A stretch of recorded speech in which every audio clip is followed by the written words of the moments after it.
मिथिलांचल और चंडीगढ़ पार्टी के सामने एक वाणी चल रही थी 7 जुलाई सन 65 के तीसरे पेज के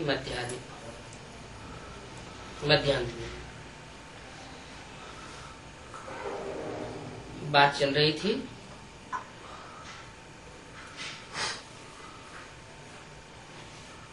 देवता तब कहेंगे जब संपूर्ण फरिश्ता बनते हैं। देवता कौन से लोक में होते हैं? सतयुग में होते हैं, स्वर्ग में होते हैं, और उससे पहले होते हैं फरिश्ताएं।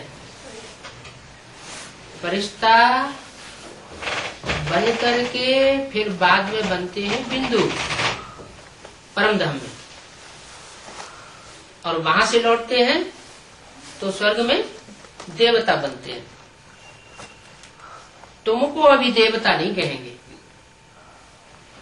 क्यों? क्योंकि तुम्हारा अभी फर्श की दुनिया वालों से रिश्ता भी पूरा टूटा नहीं है। तो पहले क्या बनना पड़े? फरिश्ता। उसके बाद जब फर्श की दुनिया वालों से रिश्ता टूट जाए तो पहुंचे निराकारी लोक में। एक शिव बाप, दूसरा न कोई। उसके बाद आएंगे कहाँ? स्वर्गलोक। स्वर्गलोक में देवता कहेंगे। तो तुमको अभी देवता नहीं कहेंगे। किसको? है? ये 65 की वाणी है, ब्रह्मा के तन से चली हुई है। शिव बाबा ब्रह्मा के तन से किसको कह रहे हैं कि तुमको अभी देवता भी नहीं कहेंगे? है? सामने पार्टी बैठी। हाँ, ब्रह्मा विष्णु शंकर ये बच्चे तो बाबा के सामने इमर्ज रहते ही हैं। क्या? ब्रह्मा भी, विष्णु भी और शंकर भी ब्रह्मा के तन में तो बैठा ही हुआ है, लेकिन सामने इमर्ज करके भी कोई बच्चे को बोलता है तो बोला तुमको अभी देवता भी नहीं कहेंगे। मन तुम अभी क्या हो? मनुष्य हो। हैं? तुम मनन चिंतन मंथन की स्टेज में हो। क्या? मनुष्य कैसे कहा जाता है? मनु की जो औलाद होता है उसे मनु कहा जाता है शास्त्रों में। मनु माना मनन चिंतन मंथन करने वाला, तो उसकी औलाद भी कैसी होगी? मनन चिंतन मंथन करने वाली होगी। इसलिए बताया कि तुम अभी मनन चिंतन मंथन कर रहे हो कि मैं आत्मा कौन? हु एम आई।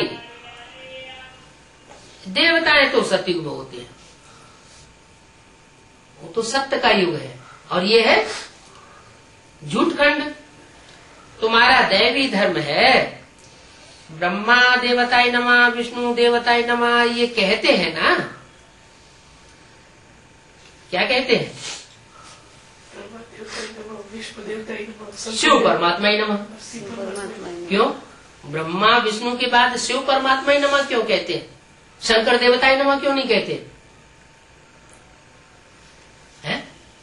शंकर को क्यों छोड़ दिया? ब्रह्मा देवताय नमः, विष्णु देवताय नमः, फिर शंकर देवताय नमः कहते नहीं। क्या कहते हैं? शिव परमात्मा ही नमः। उसको बेचारों क्यों छोड़ दिया है? क्यों कहते हैं? क्योंकि शिव शंकर को मिलाकर एक कर दिया है। क्यों कर दिया है एक? शिव विष्णु को मिला के एक क्यों नहीं किया? शिव ब्रह्मा को मिला के एक क्यों नहीं किया? कोई तो कारण होगा। दोनों को मिला के एक क्यों नहीं कर दिया है? बाबा हम बच्चों को कहते हैं, बच्चे मन मना भव। क्या करो? मन मना भव। मन मेरे में लगा दो। मन तेरे मन के अंदर जो संकल्प हो वो मेरे मन के संकल्पों से पूरा मेल खा जाए, उसके साथ जोड़ दो। उसको कहते हैं आत्मा परमात्मा में क्या हो गई? लीन हो गई। माने हमारे अंदर जो संकल्प चल रहे हैं और परमात्मा के अंदर जो संकल्प चल रहे हैं उसमें अभी कहीं कहीं बहुत क्रास होता है।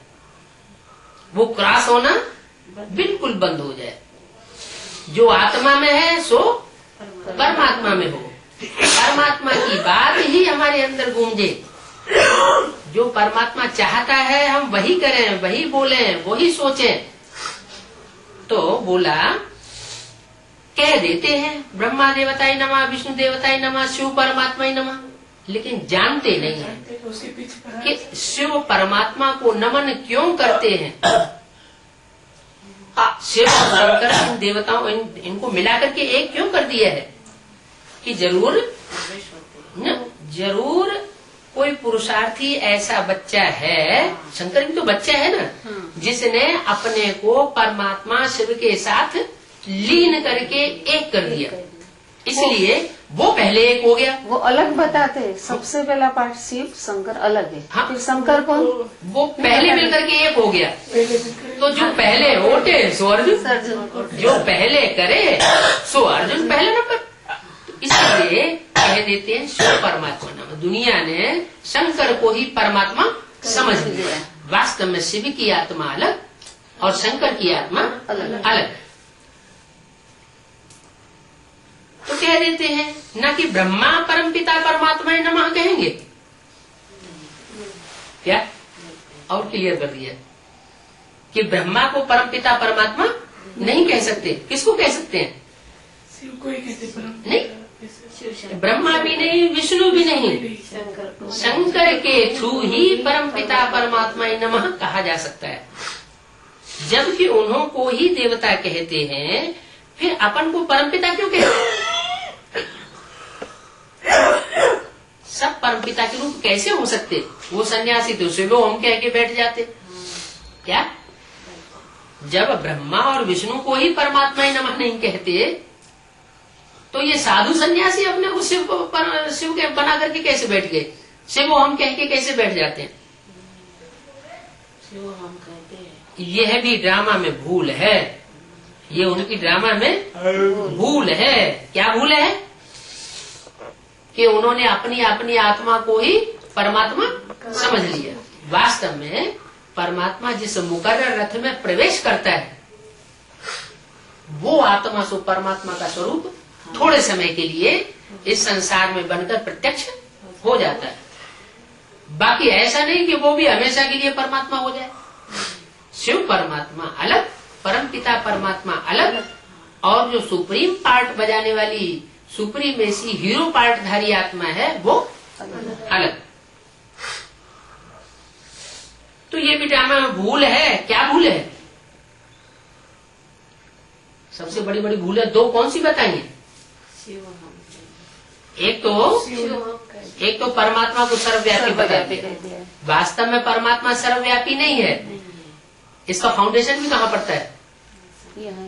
कैसे समझ लेते? वो सारे ही समझे बैठे हैं कि हमारे डायरेक्शन पर चलो, हम सुप्रीम है, सुप्रीमेसी हमारी चलेगी और इस दुनिया में किसी की सुप्रीमेसी नहीं चलेगी। हम हैं सुपर पावर साकार में इस सृष्टि पर। तो जब ऐसा अहंकार बुद्धि में बैठ जाता है कि परमात्मा सर्वव्यापी है, तुंडे तुंडे बते भिन्न, सब अपनी अपनी बातें अलग अलग कह रहे हैं, परमात्मा तो सत्य ही आकर के बतावेगा। तो वो जो सत्य बताने वाला है वो मुकर्रर रथ में आकर के बताता है। क्या बताता है? बच्चे, शिव को जो परमात्मा का रूप दिया है वो ब्रह्मा के द्वारा नहीं दिया है, विष्णु के द्वारा नहीं दिया है। वास्तव में वो सिर्फ शंकर के द्वारा ही परमपिता परमात्मा आदि देव के रूप में प्रत्यक्ष होता है। इसलिए मुरली में क्या बोला है? मुरली में बोला है देव देव महादेव कहते हैं, वो भी मैं हूँ। शंकर नहीं है, स्वयं देव देव महादेव का पार्ट बजाने वाला, उसके द्वारा भी महादेव का पार्ट बजाने वाला मैं हूँ। जैसे ब्रह्मा के द्वारा प्यार का पार्ट बजाने वाला, सहन शक्ति का पार्ट बजाने वाला दादा लेखराज की आत्मा थी या परमात्मा शिव की सोल थी? वास्तव में बड़ी अम्मा ब्रह्मा का पार्ट किसने बजाया? शिव ने बजाया। ब्रह्मा ने अगर बजाया होता तो पहले भी 63 जन्म बजा लिया होता है, सारी दुनिया को अपनी तरफ आकर्षित कर लिया होता, लेकिन नहीं। तो बोला ये बड़ी भारी ड्रामा में भूल है। इनका भी कोई दोष नहीं है, इन साधु सन्यासियों का भी कोई दोष नहीं है। अब उनको रास्ता कैसे बतावे, असली बात उनको कैसे बतावे कि परमात्मा सर्वव्यापी नहीं है, वो एक व्यापी होकर इस सृष्टि पर आता है। ये सब भूले हुए हैं।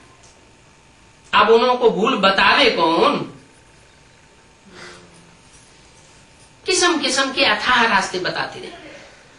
अब बाप समझाते हैं, मौत सामने खड़ा है, वर्षा लेना है तो सिवाय ब्रह्मा के शिव बाबा से वर्षा और कोई ले नहीं सकता। क्या कहा है? किसके द्वारा वर्षा लेना है? ब्रह्मा। ब्रह्मा द्वारा। ब्रह्मा ने तो शरीर छोड़ दिए। वर्षा लेना है। वर्षा कौन सा है? पहले तो ये क्लियर हो जाए कि वर्षा क्या है? गति और सदगति का वर्षा है। गति माने हमारी आत्मा गतिशील हो जाए। आत्मा पत्थर बुद्धि बनी पड़ी है। पत्थर क्या है? एक जगह पड़ा रहता है, बुद्धि चलती नहीं। तो जैसे पत्थर बुद्धि जो आत्मा है, जैसे गायत्री मंत्र में कहते हैं धियो यो न प्रचोदयात् है, मेरी धी माने बुद्धि को प्रेरित कर दो।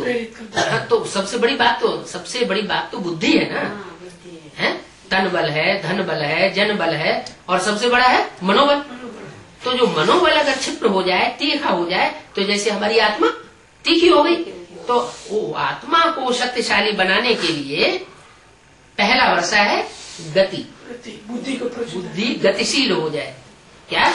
बुद्धि पावरफुल हो जाए। और गति के बाद फिर है सदगति। सदगति कौन सी होती है? शरीर भी रहे और शरीर रहने के साथ साथ हम सुख में भी रहे। गति में क्या होता है? गति जब हो जाएगी, ऊंची से ऊंची गति हो जाएगी, परम धाम में हम पहुंच जाएंगे, तो वहां हमारी आत्मा निसंकल्प हो जाएगी। क्या? अशांति के वाइब्रेशन से बिल्कुल परे हो जाएगी। शांति और दुख हमारे पास रहेगा ही नहीं।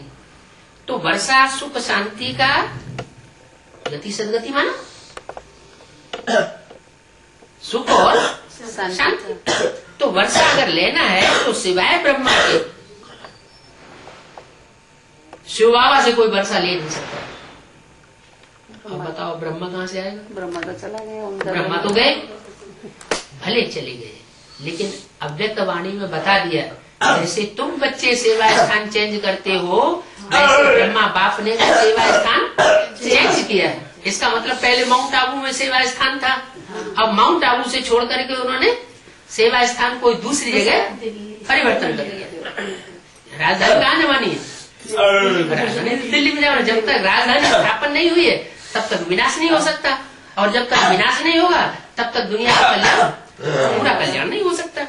तो वर्षा लेना है तो सिवाय ब्रह्मा के, इसका मतलब ब्रह्मा की सोल दिल्ली में आकर के सारी दुनिया का मातृ प्रधान देश कौन सा है? भारत माता। भारत। कहते हैं ना भारत माता की जय। और भारत माता में भी ऐसा शहर कौन सा है जिस शहर पर सारी दुनिया के सब धर्मों ने राज्य किया है? दिल्ली। आक्रमण दिल्ली में ही हुआ। दिल्ली। माँ की गोद में हर बच्चा राज्य करता है। क्या?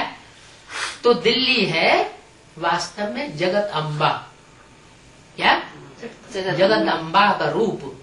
जैसे भारत माता कह देते हो तो जड़ जमीन को समझ लेते हैं, लेकिन वास्तव में जड़ जमीन की बात नहीं है, कोई चैतन्य माता है अव्वल नंबर। ऐसे ही भारत देश के अंदर कोई ऐसा शहर है जिस शहर को दिल्ली का दर्जा मिला हुआ है, जिसके बारे में बाबा ने बोला है दिल्ली है बाप दादा का दिल। सबकी नजर दिल्ली के ऊपर है और बाप दादा की भी नजर दिल्ली पर। तो दिल्ली की भी विशेषता होगी ना। तो ब्रह्मा का जो रूप है वो पूजा नहीं जाता, दाढ़ी मूछ वाला है, विकारी रूप दिखाया गया है, मनुष्य का रूप दिखाया गया है। लेकिन वही ब्रह्मा जब किसी स्त्री चोले में प्रवेश करता है तो प्रवेश करने के बाद वो सारी जगत के अम्बा के रूप में पूजा जाता है उसको। इसलिए ये दिल्ली का मौसम जो है वो सारे भारत के ऊपर असर डालता है। इसलिए अव्यक्तवाणी में बोला है, मुरली में भी बोला है। क्या बोला है? दिल्ली का परिवर्तन सारे भारत का परिवर्तन।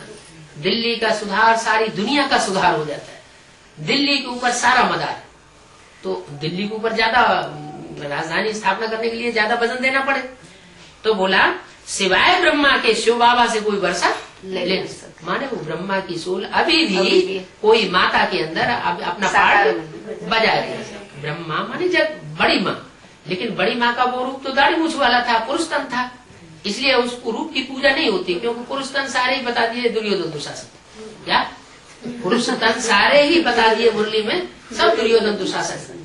लेकिन कन्या माताओं में ऐसे नहीं बोला, कन्या माताओं के लिए बोला कोई कोई सूपन खा पूतना होता, सब नहीं। तो वही ब्रह्मा की सूल कोई ब्राह्मण बच्ची में प्रवेश करती है और प्रवेश करके संसार के सामने जगदम्बा के रूप में प्रत्यक्ष होती है। तो उस माँ के सिवाय स्वर्ग के गेट कोई खोल नहीं सकता, और स्वर्ग के गेट नहीं खोलेंगे तो वर्षा भी किसी को स्वर्ग का नहीं मिल सकता। ब्रह्मा का दिन और ब्रह्मा की रात कहते हैं क्या? ब्रह्मा का दिन, ब्रह्मा अज्ञान अंधेरे में भी आता है और ब्रह्मा ज्ञान के उजाले में भी आता है। जब ब्रह्मा का दिन होता है तो सब सुखी हो जाते हैं, और जब ब्रह्मा की रात होती है तो सब दुखी हो जाते हैं। एक के पतित बनने से सब पतित बन जाते हैं, एक के पावन बनने से सब पावन बन जाते हैं। तो सारा मदार किसके ऊपर हुआ? ब्रह्मा एक के ऊपर हो गया। तो ब्रह्मा का दिन ब्रह्मा की रात कहते हैं, अर्थात 84 जन्मों में पार्ट है। फिर 84 जन्म ब्रह्मा के लिए कहो अथवा लक्ष्मी नारायण के लिए कहो। क्या कृष्ण की सोल ब्रह्मा का भी पार्ट बजाती। फिर सतयुग में कृष्ण जब बड़ा होता है तो लक्ष्मी नारायण में बनते हैं, और वो भी 84 जन्म लेते हैं। तो सब उसे एक प्रियतम को बुलाते रहते हैं, चाहे ब्रह्मा हो, चाहे विष्णु हो, चाहे शंकर हो, चाहे 33 करोड़ देवताओं में से कोई भी हो, सब उसको किसको? प्रियतम। जो जितनी भी मनुष्य आत्माएं हैं उन सबसे ज्यादा प्रिय है सभी का। खुद ही मैं कल्प कल्प संगम पर आता हूँ, बुलाने की बात नहीं है, बुलाएं या न बुलाएं, लेकिन मैं तो अपने टाइम पर आता ही हूँ। मेरी कितनी ग्लानि कर दी है, कुत्ते बिल्ले कण कण में मुझे डाल दिया। मैं आता हूँ ऊंचते ऊंच में, जैसे इब्राहिम, बुद्ध, क्राइस्ट, गुरु नानक, ये भी सोल तो ऊपर से उतरती है ना। तो उतरती होगी तो जरूर है ऊपर से, तो इनके अंदर तो कोई कर्म बंधन होता नहीं, परमधाम से आई हुई सोल है। तो परमधाम से जो सोल उतरेगी उसका अपना चोला तो होता ही नहीं, जरूर किसी में प्रवेश करती है। तो जैसे वो आत्मा ऊपर से नीचे आती है, अपना अपना धर्म स्थापन करती है, कोई न कोई अपना रथ बनाती है, ऐसे ही मैं भी सृष्टि पर जब आता हूँ तो मैं कोई न कोई का आधार लूंगा। वो इतने ऊंचे ऊंचे ग्रेट फादर कहे जाते हैं, दूसरे दूसरे धर्मों के महान धर्म पिता हैं। तो इतने ऊंचे धर्म पिताएं हैं, दुनिया में उनका इतना मान है। क्राइस्ट को दुनिया की कितनी पब्लिक मानती है, मोहम्मद को दुनिया की कितनी पब्लिक मानती है, बुद्ध को दुनिया की कितनी पब्लिक मानती है, गुरु नानक को मानती है। तो इतने जो महान महान हैं, तो कोई साधारण चोले में प्रवेश करेंगे क्या? है वो भी तो साधारण चोले में प्रवेश नहीं करते। और मेरे को कहाँ ठोक दिया? मेरे को कणकण में छोड़ दिया। जो कणकण जैसा पार्ट बजाने वाली आत्माएं हैं उनके अंदर मेरे को ठोक दिया। तो बाबा कहते हैं मेरी तो बिल्कुल ग्लानि कर दी है। वास्तव में मैं तो ऊंचते ऊंच में प्रवेश करता हूँ। क्या इस मनुष्य सृष्टि पर जो हीरो पार्टधारी है, उस हीरो पार्टधारी में मैं प्रवेश करता हूँ। बिल्कुल ही जैसे बेवकूफ बन जाते हैं, सर्वव्यापी के ज्ञान से क्या बन जाते हैं? बेवकूफ बन जाते हैं। कण कण के जर्रे जर्रे में मुझे डाल दिया है, वो कुछ समझते भी नहीं है। वो गुस्सा आती है। मैं हूं भी बिंदी। क्या बिंदी? मैं हूं भी बिंदी। 7 जुलाई 65 की वाणी का चौथा गीत। परंतु देखो रहते कैसे हैं। बिंदी। और देखो रहते कैसे हैं और कहते कैसे हैं। क्या कहते हैं? कुत्ते बिल्ले में समाया हुआ है। अब मेरी आत्मा है तो छोटी सी ना, इतनी छोटी सी आत्मा में कितना पार्ट है। ये कुदरत है। आत्मा स्टार है, कैसे निकलती है और कैसे आती है ये किसी को कुछ पता नहीं पड़ता। कोई कहते हैं आंखों से होकर के आत्मा निकल जाती है, कोई कहते हैं मुख में से निकल जाती है। अब आत्मा तो इतनी सूक्ष्म है कि जो शरीर के रोंगटे हैं उनमें से भी निकल सकती है। उसके लिए कोई बहुत बड़ी जगह की जरूरत नहीं है। जानते हैं भ्रकुटी के बीच में आत्मा रहती है। क्या? भ्रकुटी के बीच। पहले जो ऋषि मुनि थे वो इस बात को पक्का पक्का जानते थे। क्या जानते थे? कि शरीर में आत्मा कहाँ रहती है। वो जानते थे कि भ्रकुटी में आत्मा रहती है। इसलिए उन्होंने ये एक नियम बना दिया कि मस्तक पर सबको एक टीका लगाए, आत्मा यहाँ टिकी हुई है इसकी यादगार के लिए। यहाँ बिंदी लगाए, बिंदी लगाएंगे तो एक दूसरे को देखेंगे तो देह भान नहीं आएगा। बिंदी को देख करके याद आ जाएगी ये आत्मा है, टीका को देख करके याद आ जाएगी ये आत्मा है। लेकिन बाद में क्या हुआ? वो सिर्फ एक प्रसाधन का साधन बन गया। बिंदी बिंदी की जगह लगी रह गई, टीका टीका लगाने वाले त्रिपुंड लगाते रह गए और किसी को ये याद नहीं रहा कि मैं आत्मा बिंदी हूँ। कहाँ टिकी हुई है? भ्रकुटी के बीच में। आत्मा में रिकॉर्ड भरा हुआ है जो भ्रकुटी में रहती है। जो कुछ एक्ट चलती है ड्रामा अनुसार चलती रहती है। इसमें सारा पार्ट लुधा हुआ है। क्या? जैसे टैप के अंदर सारा रिकॉर्ड भरा होता है, ऐसे ही आत्मा रूपी रिकॉर्ड में 84 जन्मों का सारा पार्ट रिकॉर्ड। वंडरफुल बात। इतनी छोटी सी बिंदी जो आंखों से देखने में भी नहीं आती है और उसमें 84 जन्मों का पार्ट भरा हुआ है। ये सब जो पार्ट है वो अविनाशी चलता रहता है, कभी खत्म नहीं होता। ये भी वंडरफुल बात। क्या? वो टैप तो कितने भी बढ़िया से बढ़िया बनाए गए वो कभी न कभी खत्म हो जाएगी, लेकिन ये आत्मा रूपी टैप कभी अविनाशी टैप है। वो भरने वाला है, वो उनको दिखाई देता है। ये भरने वाला कौन है? ये भी भरा जाता है संगम युग में। तो संगम युग में भरा तो जाता है लेकिन ये कभी खत्म नहीं होता, अविनाशी है। ये रिकॉर्ड तो घिस जाते हैं। वो आत्मा रूपी ऐसा टैप है जो कभी घिसता नहीं। फिर नया बनाते हैं क्योंकि घिस जाता है तो नया बनाते हैं। आत्मा कब नहीं घिसती, आत्मा कभी घिसती नहीं। इनका पार्ट अविनाशी चलता ही रहता है। जैसे हीरा घिसता नहीं है, बहुत पक्का रहता है। हीरा घिसू होते हैं वो जानते हैं कि हीरे घिसने में कितनी मेहनत करनी पड़ती है, बहुत पक्का रहता है। तो ये भी घिसती नहीं है, पार्ट बजाए फिर से रिपीट करते हैं। आत्मा का पार्ट अविनाशी भरा हुआ है। बाप कहते हैं मैं भी आत्मा हूं ना। क्या? मैं भी आत्मा। जैसे तुम आत्मा है, आत्मा हो, वैसे मैं भी आत्मा बिंदी हूं ना। लेकिन अंतर क्या है? परम। तुम जन्म मरण के चक्र में आते हो, मैं गर्भ जल से जन्म नहीं लेता, मैं जन्म मरण के चक्र में नहीं आता। मेरे में भी आदि से लेकर अंत तक का पार्ट भरा हुआ है। क्या? मैं आत्मा तो हूँ लेकिन मेरे में भी इसलिए आदि तक का पार्ट भरा हुआ है। आदि से लेकर के अंत तक का पार्ट भरा हुआ है। भक्ति मार्ग में भी कैसे साक्षात्कार का पार्ट चलता है वो बच्चों को दिखलाते हैं। क्या? भक्ति मार्ग में मीरा को, तुलसीदास को, सूरदास को, रैदास को साक्षात्कार तो होते रहे ना बीच बीच में।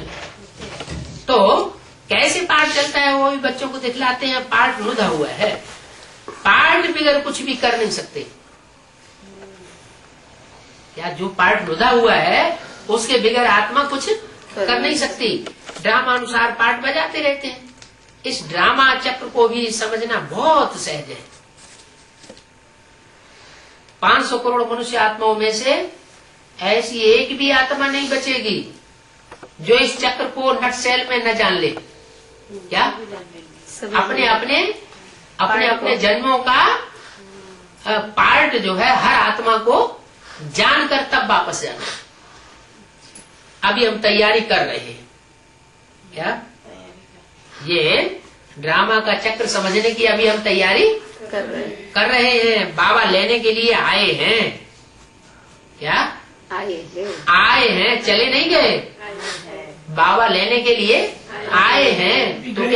तो क्या वो 69 में लेकर के चले गए क्या? नहीं, आए हैं, लेकर के नहीं चले गए। हाजिर है अभी। हाँ, आए हैं, बैग तैयार करना है अभी। क्या? जो भी बैग एंड बैगेज जो बिस्तरा फैला हुआ है ना, बुद्धि में विस्तार फैला हुआ है, हर आत्मा की बुद्धि में जो विस्तार, उसको समेटना है, तैयार करना है। बाबा को पुराना कखपन देते हैं, बाबा बदले में सब सोना दे देते हैं। क्या? जो भी तुम्हारा बोरिया बिस्तर फैला हुआ है संसार में, बुद्धि जहाँ जहाँ तुम्हारी अटक रही है, वो सब कखपन क्या करो? देह और देह के सब संबंधों सहित, सब पदार्थों सहित अपनी आत्मा को मेरे प्रति अर्पण। बदले में बाबा सोना देते। क्या? तुम पुराना दोगे? संबंधी अगर अर्पण करोगे तो पुराने संबंधी अर्पण करो। कोई पदार्थ अर्पण करोगे तो पुराना पदार्थ अर्पण करोगे। धन संपत्ति अर्पण करोगे तो कौड़ियां ही अर्पण करोगे, जिनका कोई ठिकाना नहीं, कोई वैल्यू नहीं। और जो कुछ भी तुम देते हो वो सब कखपन देते हो, और उसके बदले में मैं तुमको सोना बनाकर, सोना बना सच्चाई, मैं तुमको सचखंड देता हूँ। ज्ञान मान सरोवर में तुम गोता खाते हो। क्या? ये परिवर्तन कैसे होता है कि कखपन दे करके तुम इतने पावरफुल बन जाते हो, सती की दुनिया में देवता बन जाते हो। ये होता कैसे है? ज्ञान मान सरोवर कहाँ पर है? सरोवर तो कैलाश में है। कैलाश पर्वत के पास, हिमालय पर्वत में बहुत ऊंची स्टेज में मान सरोवर झील दिखाते हैं, बहुत बड़ा तालाब है बताते हैं। तो कहते हैं ज्ञान मान सरोवर में तुम गोता खाते हो। कहते हैं वहाँ हंस रहते हैं। अब है बात ये चैतन्य ज्ञान मान सरोवर की, जिसमें परमात्मा प्रवेश करते हैं, ईश्वर शिव जिसमें प्रवेश करते हैं, उस ज्ञान मान सरोवर में तुम ज्ञान का गोता खाते हो। ये पढ़ाई की बात है, कोई स्थूल गोता पानी में लगाने की बात नहीं है। कहते हैं उस मानसरोवर झील का जल जो है बिल्कुल पारदर्शी है, ऊपर से देखने में अंदर तक नीचे तह तक सारा दिखाई पड़ता है, कितना पारदर्शी पानी है। तो तुम ऐसे ज्ञान मानसरोवर में गोता खाते हो, ये पढ़ाई की बात है। सबसे बड़ा शीशा कौन है? मधुबन है ज्ञान दर्पण, और मधुबन में सबसे बड़ा दर्पण है बाप। बाप है सबसे बड़ा दर्पण। दर्पण माने पारदर्शी, जिसमें सब कुछ आर पार दिखाई दे जाए। तो पढ़ाई की बात है, जिससे स्वर्ग की परी बन जाते हैं। इस ज्ञानमान सरोवर में गोता लगाने से तुम स्वर्ग की परी बन जाते हैं। परियां क्या करती हैं? उड़ते रहते। वो तो ज्ञान की परियां हैं। ज्ञान योग के उनको पंख लगे हुए हैं, वो इधर उड़ती है उधर उड़ती है, चारों तरफ उड़ के क्या करती है? सृष्टि की सेवा करती है। बाकी माया ने पंख तुम्हारे तोड़ डाले। क्या दिखाते हैं? रामायण में क्या दिखाया?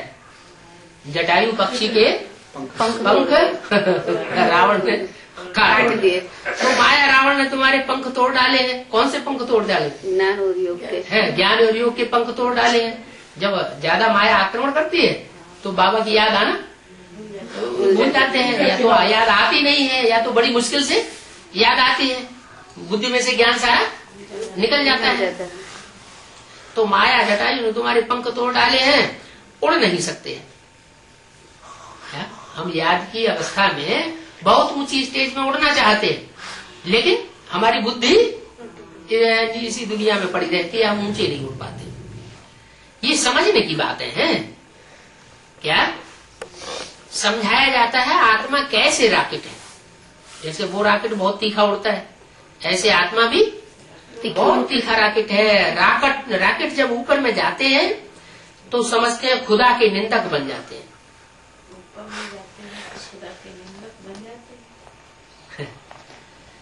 रॉकेट जब ऊपर में जाते हैं तो मुसलमान लोग ऐसा समझते हैं कि ये इतने ज्यादा साइंस के साधन निकाले हैं, ये बहुत ज्यादा साइंस के साधन निकालेंगे तो ये खुदा के निंदक हैं, तो समझते हैं खुदा के निंदक बन जाते हैं। अब खुदा कोई वहां बैठा है क्या कि ऊपर रॉकेट में जाकर जाने से कोई मिल जाएगा? वास्तव में ये आत्मा रॉकेट की बात है। आत्मा रॉकेट जब बहुत ऊंची स्टेज में जाती है तो परमात्मा के नजदीक ही हो जाती है। कहते हैं तुम बच्चे कहाँ बैठो, गुरु जी की उपासना करो। उप माना नजदीक, आसन माना आसन जमा के बैठो। किसके नजदीक आसन जमा के बैठो? उपासना, गुरु जी के पास। तो गुरु जी के पास जाने के लिए स्टेज भी तो वैसी चाहिए। क्या स्टेज चाहिए? मुरली में बोला मेरे पास बाप के पास कौन रह सकेंगे? बाप समान नहीं, हाँ श्रीमत पर चलेंगे, लेकिन श्रीमत पर चलना भी कोई मासी का घर थोड़ा ही है। बोला है जो पूरे मरे हुए होंगे वो बाप के समीप रह सकेंगे। क्या? जो पूरे मरे हुए होंगे वो बाप के नजदीक रह सकेंगे, नहीं तो फिर नजदीक जाना पसंद ही नहीं करेंगे, नफरत आने लगेगी। क्या? इसलिए बोला बाप कहते हैं खुदा के निंदक बनने की बात नहीं है। ऊंची स्टेज में जाने का मतलब ये नहीं कि तुम खुदा के निंदक बन जाओ, लेकिन हुआ है ऐसा कि जिन जिन आत्माओं ने उस निराकार ज्योति बिंदु को याद किया, रॉकेट बन करके, आत्मा रूपी रॉकेट बन करके, तो निराकार को याद करने से ऊंचे उड़ते उड़ते उड़ते ऊंचे तो उठ जाते हैं, लेकिन फिर रास्ता नहीं मिलता और फिर नीचे गिरते हैं। माने विधर्मी आत्माएं जितनी भी हैं, इब्राहिम, बुद्ध, क्राइस्ट, गुरु नानक, ये साकार को तो मानती नहीं है, और जब साकार को मानती नहीं तो देवत्व को प्राप्त नहीं कर सकती, तो निंदक बन जाते हैं। अब खुदा कोई वहां बैठा है क्या? आत्मा रॉकेट है। ये सारे प्लेन आत्माओं के जानने के हैं। बुद्धि में आना चाहिए बाबा हमारा पंडा है। क्या? पंडा, पंडा माने साथ ले जाने वाला। हाँ, साथ लेके जाने वाला पंडित। पंडित माने जो हमको रास्ता दिखा करके ले जाता है, उसे कहा जाता है पंडा। तो बाबा हमारा पंडा है, ढेर के ढेर आत्माओं को ले जाते हैं।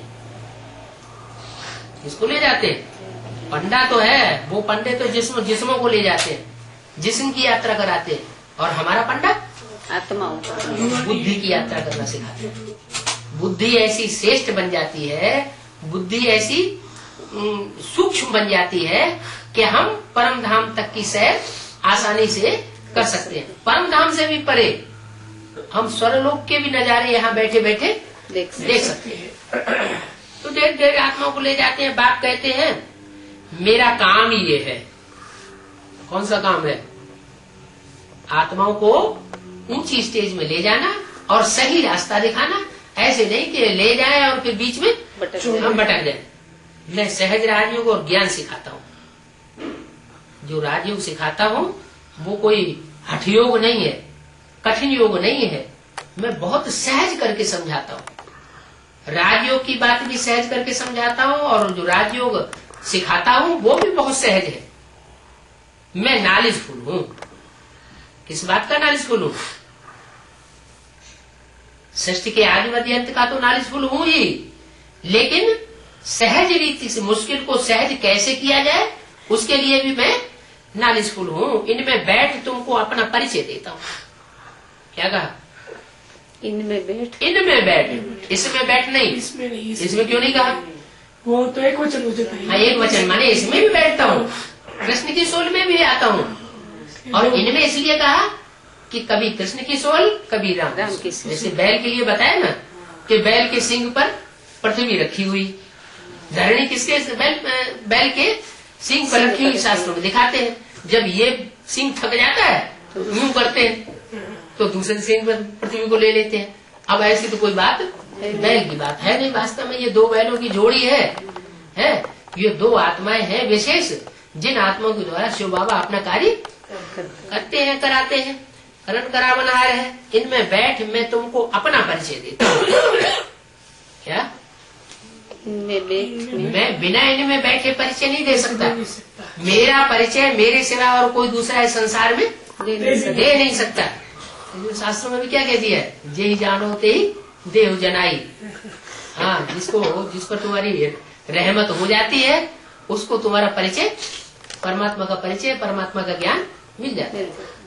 जैसे तुम्हारी आत्मा में 84 जन्मों का पार्ट है, मेरे में भी पार्ट है। क्या तुम्हारे में 84 जन्मों का पार्ट है और मेरे में संगम युग में क्या क्या पार्ट बजाना है वो सारा पार्ट मेरे में भरा हुआ है।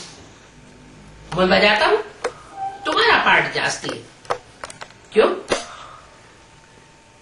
आदि से अंत तक हाँ, तुम चारों युगों में पार्ट बजाते हो, ऑलराउंड पार्ट बजाते हो, और मैं सिर्फ संगम में संगम युग में आकर पार्ट बजाता हूँ। मैं तो फिर आधा कल्प वानप्रस्थ में बैठ जाता हूँ। क्या? आधा कल्प 2500 वर्ष वानप्रस्थ में बैठ जाता हूँ। ऐसे क्यों कहा है? क्यों? बच्चे सभी नहीं, 100 साल का पूरा माना है संगम तो संगम। मैं तो फिर आधा कल्प वानप्रस्थ में बैठ जाता हूँ। इस त्रेता युग तक वानप्रस्थ में बैठ जाते हैं, सत्युग और त्रेता।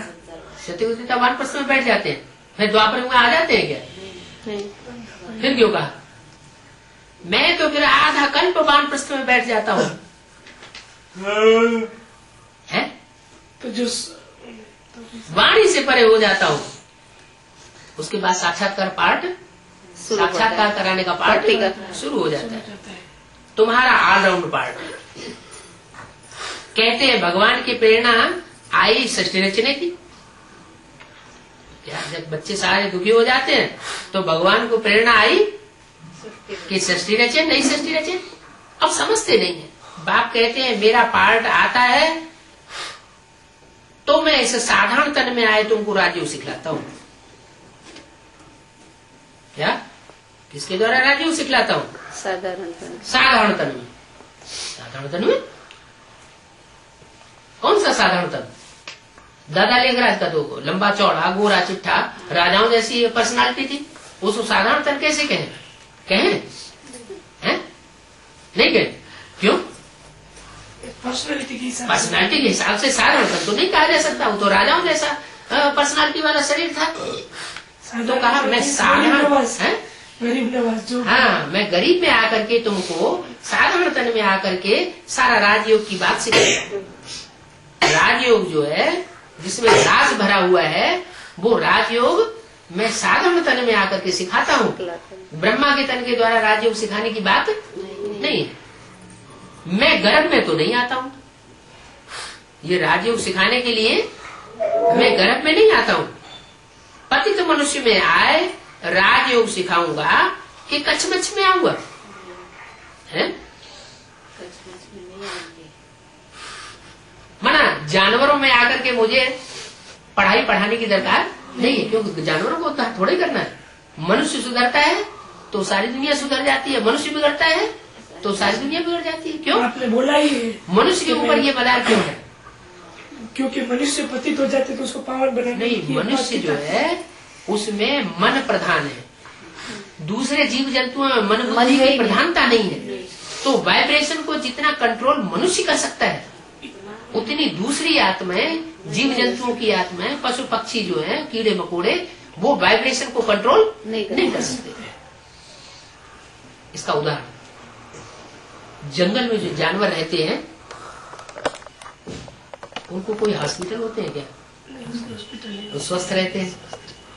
और वही जानवर मनुष्यों के साथ जहाँ रहते हैं पालतू बन जाते हैं तब हॉस्पिटल की जरूरत तो उनको हॉस्पिटल ले जाया जाता है। क्या कारण हुआ? वेटरनिटी हॉस्पिटल रहती है क्या कारण हुआ? क्योंकि वो मानवी के साथ रहकर नहीं, हाँ, मनुष्य जैसे पतित हो गया है तो जानवरों को भी वाइब्रेशन आसानी से पतित हो जाते हैं। तो मनुष्य के ऊपर सारी दुनिया का मदार है। तो मैं मनुष्य के तन में आऊंगा पढ़ाई पढ़ाने के लिए कि जानवरों के कछमच अवतार लेकर के आऊंगा। ये बात समझने की है। उन्होंने तो कछमच अवतार दिखाई दिए। उन्हें बोलेगा भी क्या है? जानवरों के मुख से क्या बोलेगा? हाँ, वही तो बात उन्होंने दिखा दिया है। तो ज्ञान कैसे बताएगा? ज्ञान कैसे सुनेगा? हाँ, तो मैं कछमच्छ में नहीं आता हूँ। मैं पतित को पावन कैसे बनाता हूँ ये तुम जानते हो। क्या कोई सन्यासी के तन में, पावन तन में नहीं आता हूँ। पतितों को पावन बनाने के लिए कोई सन्यासी के तन में आ जाए तो क्या मुसीबत आ जाती है। वो तो अपने को पावन समझते हैं। नहीं, वो तो अपने कहते हैं बहुत पवित्र हूँ। तो जो बहुत पवित्र है तो उसके तो नजदीकी कोई नहीं आएगा। उनको क्या पवित्र जब उसके संसर्ग में ही, संपर्क में नहीं आएगा, नजदीकी कोई नहीं आएगा, संग के रंग में नहीं आएगा, तो दूसरों के ऊपर असर कैसे पड़ेगा। इस सृष्टि में इब्राहिम, बुद्ध है, क्राइस्ट है, गुरु नानक, विवेकानंद, महात्मा गांधी बड़े बड़े आए और आकर के इसी दुनिया के रंग में रंग करके नीचे गिर गए। सारी सृष्टि भी नीचे गिरती जाती है और ऊपर से आने वाली पावन आत्माएं भी नीचे गिरती है। सारी मनुष्य सृष्टि नीचे गिरती चली जा रही। अब उनको उठाएगा कौन। सब तो संघ के रंग में आ जाते हैं। तो सबको उठाने वाला वही हो सकता है जो संघ के रंग में आने के बावजूद भी जिसके ऊपर संघ का रंग न लगे, तो वो कहा जाएगा पतित पावन। और पतित पावन आएगा भी तो पतितों के संग में पहले आएगा। ऐसे नहीं कि पावन में प्रवेश कर जाए तो फिर पतितों का उद्धार कैसे करेगा। इसलिए बोला मैं पतित को पावन कैसे बनाता हूँ ये भी तुम जानते हो। तुम किससे बोला। क्या जिन बच्चों से बाप बातें हैं वो जानते हैं। जैसे मुरली में बोला मैं तुम बच्चों से बात करता हूँ, ये बीच में सुन लेता है। ब्रह्मा बीच में सुनता है। इसका मतलब ब्रह्मा बाबा बात को नहीं समझ रहे हैं। क्या ब्रह्मा बाबा इस बात की गहराई को नहीं समझते हैं कि पतितों को पावन कैसे बनाया जा सकता है। इसलिए जो समझ सकता है इस बात की गहराई को उसमें आकर प्रवेश करता हूँ और तुमको पढ़ाता हूँ। अगर ब्रह्मा ने पहले समझा होता, ब्रह्मा ने ही इस बात की गहराई को समझ लिया होता तो यज्ञ के आदि में जो वितंडा खड़ा हो गया था, झगड़ा हुआ था, वो झगड़ा होता ही। तो बोला किस बात का झगड़ा हुआ था। यज्ञ में जितने भी झगड़े होते हैं किस बात पे झगड़े होते हैं। झगड़ों का मूल कारण क्या होता है। खुद अपने को ही समझने लगते कि भाई ये हाँ पवित्रता। जितने भी झगड़े होते हैं वो सारे झगड़ों की मूल जड़ है इम्प्योरिटी। क्राइस्ट के लिए भी कहा, क्राइस्ट को भी सूली पर किस बात के काम चढ़ाया, इम्प्योरिटी की बात, प्योरिटी की बात पर ही क्राइस्ट को सूली पर चढ़ाया। तो वास्तव में मैं जब आता हूँ जिस तन में, उस तन के द्वारा संसर्ग संपर्क में सारी सृष्टि के संसर्ग संपर्क में आकर के सारी सृष्टि को पतित से पावन बनाता हूँ। इस बात की गहराई को समझ नहीं पाते, ब्रह्मा भी नहीं समझ पाया। तो बोला ब्रह्मा को बाबा बेबी कहते हैं। मुरली में बोला ब्रह्मा को बाबा क्या कहते हैं, बेबी बुद्धि है, बात की गहराई को ज्यादा नहीं समझ सकता। बे से नालिस तक उनकी बुद्धि में बात बैठ जाती है। तो बोला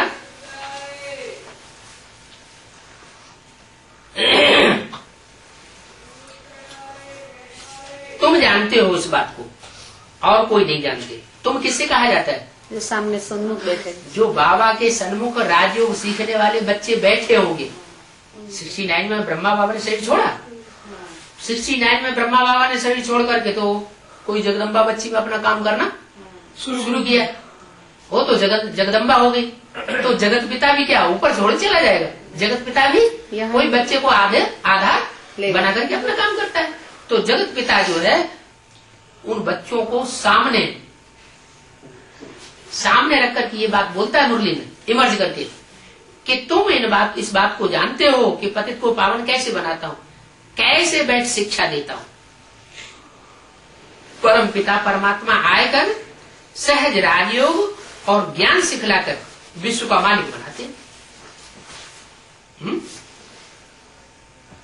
कठिन राजयोग नहीं है, सहज। क्या है, सहज, बहुत सहज राजयोग है। और सहज राजयोग भी कितना, परमात्मा खुद आता है सिखलाने के लिए। तो परमात्मा के लिए तो गायन है, मुश्किल को सहज करने वाला।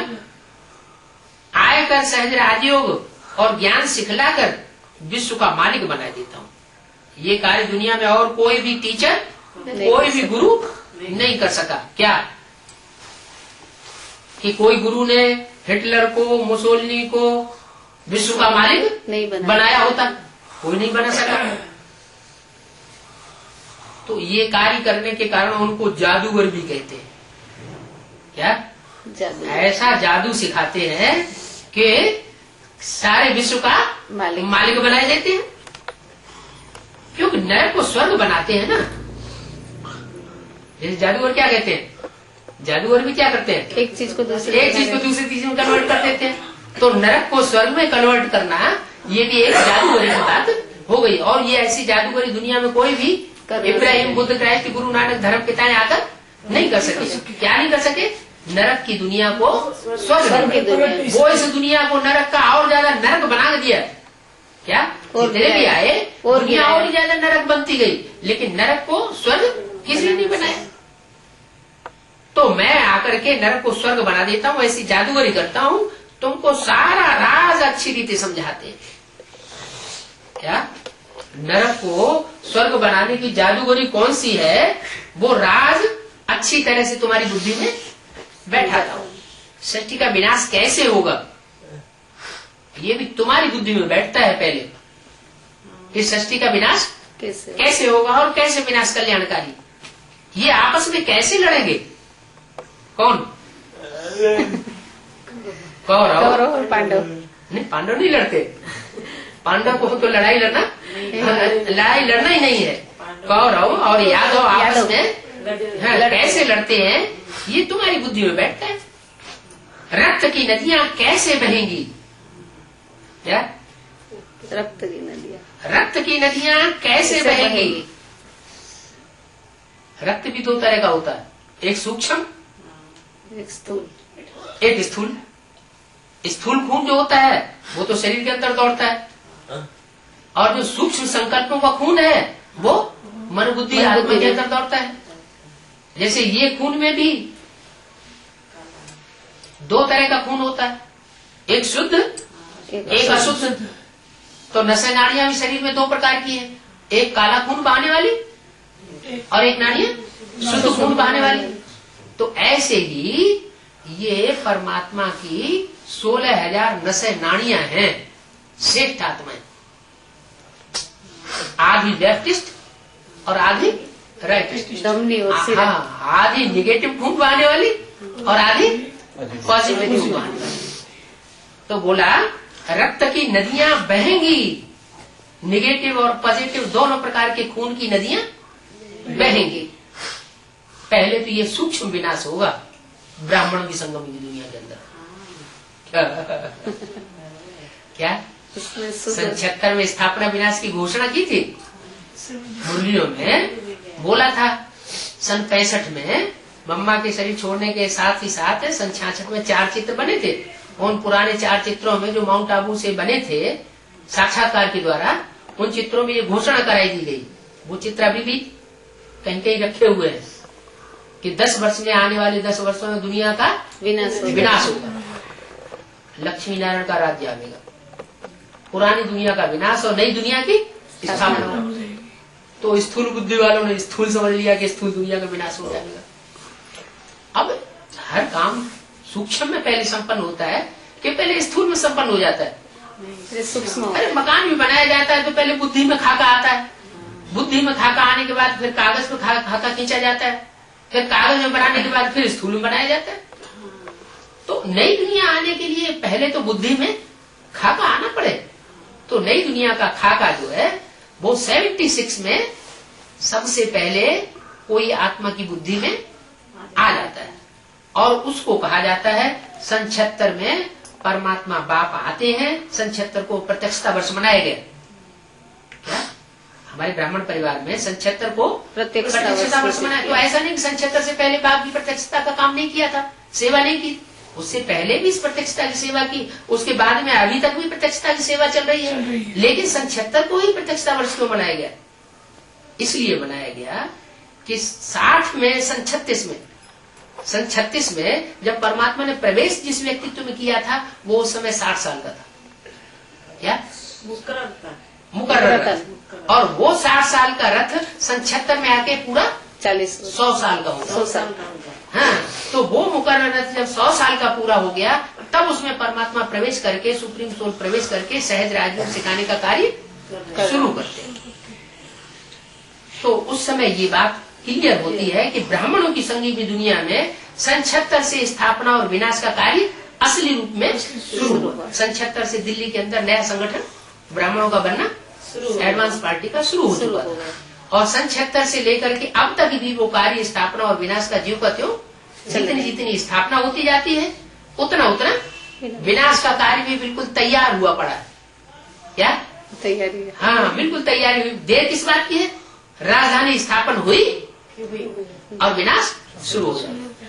तो राजधानी में पहले कुछ तो लोग होंगे हैं कि पहले ही 9 लाख हो जाएंगे हैं। जब सूक्ष्म राजधानी स्थापन हो रही है तो सूक्ष्म राजधानी का जो किला है वो भी छोटा सा संगठन होगा।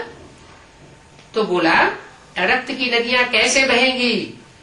जब राजधानी स्थापन होगी तो दिल्ली में एक तरफ परिस्तान नजर आएगा और दूसरी तरफ कब्रिस्तान नजर आएगा। दिल्ली कब्रिस्तान, दिल्ली परिस्तान। दिल्ली में खून की नदियां सबसे जास्ती बहती हैं और दिल्ली में जैसे खून की नदियां सबसे जास्ती बहती हैं वैसे दूध की नदियां सबसे जास्ती दिल्ली में बहती है। तो बोला ये बाप बैठ इन बातों को समझाते हैं। क्या कहा? बाप बैठ समझाते। इन बातों को कि सन 76 में कैसे नई दुनिया की स्थापना और पुरानी दुनिया का विनाश होता है, ये बात बाप के सिवाय और कोई समझाए, कोई ब्रह्मा कुमार कुमारी इन बातों को नहीं समझा सकता। और वो समझाएंगे क्या? वो तो चित्रों को ही उड़ाने लगे। पुराने जो चित्र है ब्रह्मा बाबा के समय के बनवाए हुए, उन चित्रों को गायब कर दिया। क्यों? क्योंकि वो उस बात को समझा ही नहीं सकते। अभी ये दिल्ली का प्रोग्राम बन रहा है। दिल्ली का प्रोग्राम बना, पोस्टर लगे, कहीं ब्रह्मा है ही नहीं उसमें। एक भी पोस्टर में ब्रह्मा ने उड़ा दिया। और त्रिमूर्ति उनकी अपनी बननी चाहिए कि ब्रह्मा विष्णु शंकर की त्रिमूर्ति। दिल्ली के आदमी उन्होंने बाप को उड़ा दिया और यहाँ आते आते तीनों मूर्तियों को उड़ा दिया। दिल्ली में ही उड़ा दिया। हाँ, तो बाप बैठ समझाते हैं रक्त की नदी यहाँ बहेगी। बाहर की दुनिया में भी ऐसे ही हो रहा है। क्या?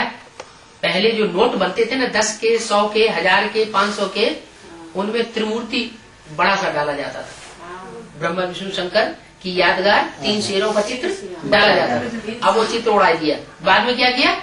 उन्होंने गांधी जी का डाल दिया। और क्या? अभी क्या हो हाँ, रहा है? जैसे हमारे एरिया में त्रिमूर्ति को हटा करके ब्रह्मा बाबा का चित्र डालना शुरू कर दिया। और अभी क्या किया? इनको भी हटा के हमें मनुष्यों के चित्र डालना शुरू कर दिया। नहीं, तो और हाँ, तो मनुष्यों के चित्र डालना शुरू कर दिया मनुष्य गुरु। तो ऐसे ही यहाँ पर बात बताई। और अभी ये नोट है ना वो कैंसिल हो रही है। मैं तो बैंक में हूँ ना, हाँ तो हमको अभी वो सर्कुलर आ गया है हाँ। कि जो अशोक पिलर वाली वो 3 शेर वाली हाँ। और गांधी जी की नोट अलग अलग करो। हाँ। क्योंकि जो 3 शेर वाली नोट बंद करने वाली है, इसलिए वो वापिस रिजर्व बैंक को भेज देनी है। अच्छा, हाँ, उनको बंद करके रिजर्व बैंक में भेज देंगे। कैंसिल करेंगे। कैंसिल करेंगे। हाँ, मनुष्य गुरुओं की चित्र शुरू कर देंगे। अभी 150 में वो चल रहा है, बाद में 10-20 में चलेगा। ये सब मनुष्य गुरुओं की प्रधानता दिखाना और परमात्मा बाप को छुपाना, परमात्मा की मूर्तियों को छुपाना, देवताओं को छुपाना, ये काम करते कौन है? फाउंडेशन कौन डालता है? पहले कौन करता है? पहले तो ब्राह्मणों की दुनिया में ये शूटिंग होती है। ब्राह्मणों की दुनिया में अब ये देखो, ये इतना बड़ा प्रोग्राम हुआ दिल्ली में, नेहरू स्टेडियम में। इतने चारों तरफ सारी दिल्ली में पोस्टर लगाए गए। त्रिमूर्ति का चित्र नहीं है, शिव का चित्र कहीं है ही नहीं, गायब कर दिया। डाला किसका? दीदी, दादी, ब्रह्मा का भी नहीं, उनका चित्र डाल दिया। तो यहाँ फाउंडेशन पड़ता है और बाहर की दुनिया में वो काम शुरू हो जाता है। तो बोला ये बाप बैठ समझाते हैं रक्त की नदियां बहेंगी, यवनों और कौरवों की लड़ाई होगी। भारतवर्ष में किसकी लड़ाई खास होगी? यवन माने मुसलमान। क्या? जो मुसलमान है और जो कौरव है वो लड़ेंगे। लव कौरव कौन है? कौआ, रव माना शोरगुल। जो कौओं की तरह शोरगुल बहुत करते हैं, माइक बजा बजा करके माइकों पर प्रवचन देते ही रहेंगे, बड़े बड़े भाषण लंबे चौड़े करते हैं। और उनका धंधा क्या है? होटलों में जाकर के गंद खाना। कौआ क्या करता है? तो कौआ का तो धंधा है गंद खाना, काव काव करना और गंद खाना। तो ये कौरवों की और यवनों की लड़ाई होगी। ये कौरव और वो मुसलमान वो लड़ाई। ये तो हो गई बाहर की दुनिया की बात। हमारे यज्ञ के अंदर भी ऐसे ही है। क्या है? असली बात क्या है? हमारे यज्ञ के अंदर भी आधार मूर्त ब्राह्मणों की दुनिया में और आधार रूप जो जड़ें होती हैं, उन चैतन्य जड़ों के जो बीज होते हैं, उन बीज रूपों की दुनिया में, ये 3 दुनिया हो गई। अब कौन कौन सी? बाहर की दुनिया 500 करोड़ की, 500 करोड़ की, आधार मूर्तों की दुनिया ब्रह्मा कुमार कुमारियों की 7 लाख है। हाँ 7 जी, लाख बनी है। हाँ जी, हाँ अभी जी। बनी है। ब्राह्मणों की दुनिया हो गई, और ब्राह्मणों की दुनिया में भी जो एडवांस पार्टी का ग्रुप है वो बीज रूप आत्माओं की। बीज रूप आत्माओं तो बीज रूप आत्माओं की दुनिया में भी अच्छे अच्छे बुरे बुरे हैं। क्या? अच्छे बुरे अच्छे से अच्छे यहाँ है और बड़े पावरफुल से पावरफुल बुरे भी यहाँ। बीज है ना, बीज में तो सारा वृक्ष समाया हुआ होता है ना। और वो जो जड़ें हैं जो उधर, वो जड़ें तो लंबी चौड़ी होती है, बीज तो छोटा सा होता है, तो वो छोटे बीज ज्यादा नहीं दिखाई पड़ेंगे, और जड़ें तो चारों तरफ फैली दिखाई पड़ेगी। तो वो जड़ रूप जो भी आधार मूर्त आत्माएं हैं, उसमें भी लेफ्टिस्ट भी है और राइटिस्ट भी है, विधर्मी भी, हाँ विधर्मी भी है और स्वधर्मी भी है। स्वधर्मी भी। तो जो स्वधर्मी है वो बहुत थोड़े, विधर्मी सारे जितने धर्म है, सनातन धर्म को छोड़ करके, हिंदू धर्म को छोड़ के सारे विधर्मी है। इस्लामी, बौद्धी, ये सब क्या है? सारे विधर्मी है। विधर्मी। तो बोला कौरवों की और यवनों की लड़ाई है। क्या? कौरव जिनके हाथ में सत्ता है अभी भारत देश की, वो जितने बड़े बड़े नेता हैं वो सब क्या है? कौरव संप्रदाय है। और इसी तरीके से हमारे यज्ञ के अंदर जिनके हाथ में सत्ता है, बागडोर है, अथवा बागडोर होते हुए जो दूसरों के ऊपर बड़ी धौंस जमाते हैं, सत्ता का मार्ग दिखाते हैं, वो है सारे कौरव संप्रदाय। क्या? वो कौरव संप्रदाय जो है वो, और जो मुसलमान हैं वो आपस में लड़ेंगे, इनका होगा युद्ध। ब्राह्मण की दुनिया के अंदर भी है, बाहर की दुनिया में जो मुसलमान और हिंदू हैं, और हिंदुओं में जो कौरव संप्रदाय है जिनके हाथ में शासन की सत्ता है, ऐसे ही ब्राह्मणों की दुनिया में भी कौरव संप्रदाय है जो गद्दियों पर बैठे हुए हैं। मेरा घर के बैठे, हाँ, मेरा घर बना करके बैठे हुए हैं, भगवान के घर को मेरा अपना घर बना करके बैठे हुए हैं। और बीज रूप आत्माओं में भी ऐसे हैं, इनके कौरवों के भी बीज हैं, पांडवों के भी बीज यहाँ हैं, यहाँ और यादव संप्रदाय के भी बीज यहाँ हैं। बीज तो जोड़ों से नीचे आएगा आएगा। हाँ जी, हाँ जी। तो बोला यवन और कौरवों की लड़ाई है, पांडव थोड़े ही लड़ते हैं। पांडवों को तो पंडा मिला हुआ है, वो तो श्रेष्ठ रास्ता बताने वाला है, खून खराबा थोड़े ही करवाएगा। बाप कहते हैं दे अभिमान छोड़ मामेकम याद करो तो अंतमति सुगति हो जाएगी। अभी लड़ाई लड़ने की बात नहीं है, लड़ाई झगड़ा होता है दे अभिमान से। क्या करो? आत्माभिमानी बन जाओ तो किसी से लड़ाई लड़ने की दरकार नहीं रहेगी। आत्माभिमानी जो होता है वो सारा काम वाइब्रेशन से ही कर लेता है, मनसा उसको बोल बोल करने की, वाचा की लड़ाई करने की भी दरकार नहीं, और कर्मेंद्रियों से भी लड़ाई लड़ने की दरकार नहीं। पांडव थोड़े लड़ते हैं, तो देह अभिमान छोड़ दो, मुझे एक को याद करो तो तुम्हारी अंतमति सुगति हो जाएगी। जो मेरे वाइब्रेशन है वो तुम्हारे वाइब्रेशन बन जावेंगे और तुम जीत जावेंगे। तत्व योगी समझते हैं ब्रह्म में लीन हो जावेंगे।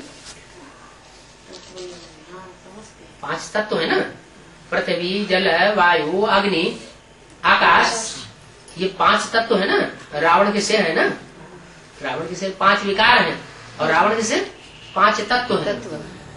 5 तत्व है ना, पृथ्वी, जल, वायु, अग्नि, आकाश, ये 5 तत्व जो है वो भी रावण के सिर है। रावण के सिर है। हाँ, और 5 विकार, काम, क्रोध, लोभ, मोह, अहंकार, ये भी रावण के सिर है। लेकिन इन 10 सिरों के ऊपर क्या दिखाया जाता है? इन 10 सिरों के ऊपर कुछ दिखाया जाता है क्या? गधे का सिर दिखाया जाता है। गधे का, वो गधे का सिर भी उसके ऊपर रखा हुआ है। वो इन 5 तत्वों को और 5 रावण को चलाने वाला है। क्या? तो बोला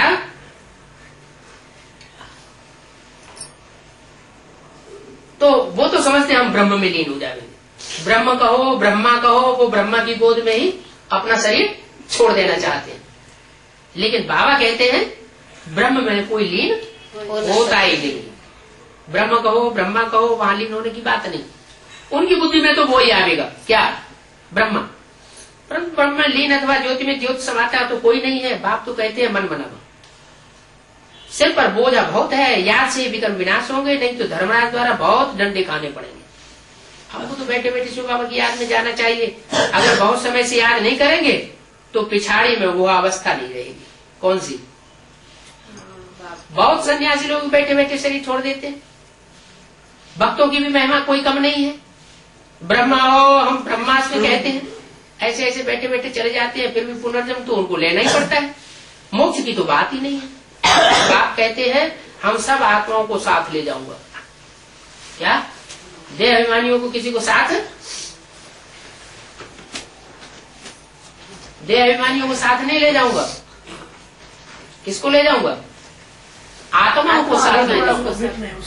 पहले तो इस साकार दुनिया में जो ब्रह्मलोक तैयार होगा, क्या इस साकार दुनिया में जो ब्रह्मलोक तैयार होगा, परम धाम, उस परम धाम जैसे निराकारी संगठन में तुम बच्चों को ले जाऊंगा। इन बच्चों को ले जाऊंगा जो आत्मिक स्टेज में होंगे, उनको ले जाऊंगा। तो उनको ले जाऊंगा, बाबा के साथ हम चलेंगे। रात दिन यही चिंतन में रहना चाहिए कि कैसे बाप का परिचय सबको जाए। क्या इशारा दिया है? रात और दिन इशारा दिया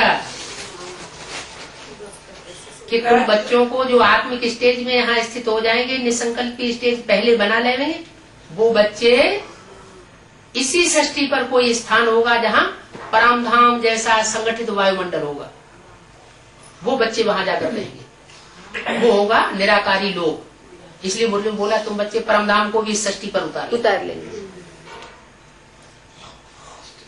इसलिए अव्यक्तवाणी में इशारा दे दिया, मधुबन वालों को मधुबन छोड़ना पड़ेगा, ज्ञान सरोवर वालों को ज्ञान सरोवर छोड़ना पड़ेगा, वालों को सेंटर, गीता पाठशाला वालों को पाठशाला छोड़नी पड़ेगी। ताला नहीं लगाने देंगे, ताला भी नहीं, इतना भी चांस नहीं देंगे। बैठे थे सामने मधुबन, भागो हम सामने ही बैठे थे मधुबन वालों के साथ में। और एक अव्यक्तवाणी में बोला है, रावण 20 नाखूनों का जोर देकर क्या कर रहा है? जोर लगा रहा है, तुम्हारे लिए राजधानी तैयार कर रहा है। तुम्हारे लिए राजधानी तैयार कर रहा है। तो अपना पुरुषार्थ करो मस्ती से। ओम शांति।